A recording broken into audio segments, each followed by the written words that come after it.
जैसे हमने कल बताया था कि रेड अलर्ट किन किन कारणों से दे रहे हैं। एक तो है आपका maximum temperatures severe heat wave की तरफ है, वार्म नाइट्स चल रहा है, यानी कि warm night to severe warm night, यानी कि मिनिमम टेम्परेचर भी बहुत एलिवेटेड है, मच अबव नॉर्मल। और जैसे हमारे मीटरोलॉजिकल टर्म्स में 4.5 degrees above normal warm night, 6.5 degrees minimum temperature above normal, severe warm night. Warm night होने से क्या होता है, मैक्सिमम दिन का जो मैक्सिमम टेम्परेचर जल्दी पहुंच जाती है, यानी कि जो मैक्सिमम टेम्परेचर आपका 11:30 या 12-1 बजे होती है वो 9-9:30 बजे तक पहुंच जाती है, वो भी बहुत खतरनाक होती है। ये दोनों कारण के साथ तीसरी कारण है स्ट्रांग सरफेस विंड्स ब्लो कर रही है जो 25 से 35 किलोमीटर प्रति घंटा और 45 से 47 डिग्री का टेम्परेचर के साथ बह रही है। ये 3 कारणों से हमने पूरा नॉर्थ इंडिया में आज रेड अलर्ट दे चुके हैं। मगर हमारा ये जो रेड अलर्ट का जो वार्निंग है कल से हम थोड़ा घटाएंगे।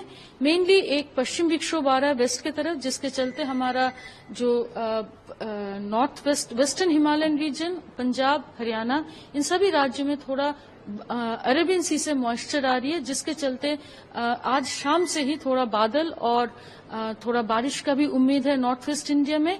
दिल्ली को खास करके नहीं बोल रहे हैं, मगर नॉर्थ वेस्ट इंडिया में होने की पॉसिबिलिटी है, जिसके चलते हीट वेव का स्थिति थोड़ा कम होने का संभावना है। आज रेड के बाद कल ऑरेंज जाएंगे पंजाब हरियाणा में, और आज ऑरेंज के बाद येलो में चले जाएंगे पहाड़ी क्षेत्र में, और दिल्ली के लिए रेड से कल से येलो में चले जाएंगे। ईस्ट की तरफ अगर बात करें तो एक हमारा धीरे धीरे ईस्टर्ली स्ट्रेंथन हो रही है, ये बहुत पॉजिटिव सिग्नल है मानसून एडवांस का। तो जो बिहार झारखंड एरिया है वहां बिहार में आज रेड अलर्ट के बाद कल से येलो अलर्ट में, ऑरेंज अलर्ट में जाएंगे, और झारखंड में आज ऑरेंज अलर्ट के बाद कल से येलो अलर्ट में चले जाएंगे।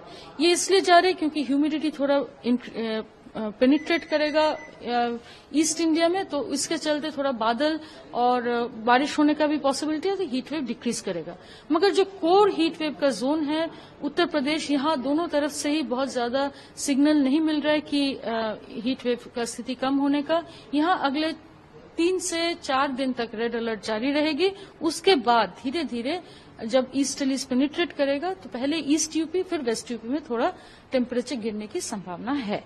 अगर हम साउथ इंडिया की बात, साउथ इंडिया में अभी आप देखेंगे कि बादल बीच बीच में बनी हुई है, और इसके चलते हमारी उम्मीद है कि साउथ इंडिया में भी टेम्परेचर खास बढ़ नहीं रहे हैं। मगर आपका इसके स्थिति में भी heat wave 1-2 coastal Andhra Pradesh में 1-2 स्टेशन से रियलाइज हो रही है, उसको भी हम 1 दिन का वार्निंग दिए हैं। उसके आगे हमें उम्मीद है कि ये हीट वेव का स्थिति कुछ जारी नहीं, कुछ रहेगा नहीं, क्योंकि यहाँ पर मोर और लेस मानसून फ्लो चल रहा है, मॉइस्चर बहुत ज्यादा है, तो हीट वेव लार्ज स्केल कुछ नहीं आएगा। जो हो रहा है नॉर्दर्न प्लेन्स में हो रहा है। तो अभी दिल्ली में, अगर हम दिल्ली की पर्टिकुलरली बात करें, बारिश के हमें चांसेस कम ही लग रहे हैं। बारिश जरूर हो सकती है, प्री मानसून शावर्स जो बोलते हैं, ये वेस्टर्न डिस्टर्बेंस के कारण अगले 3 से 4 दिन तक हमारी उम्मीद है साउथ वेस्टर्ली विंड्स रहेगा, जिसके चलते बादल होगी, छूट फूट बारिश होने का भी पॉसिबिलिटी रहेगा।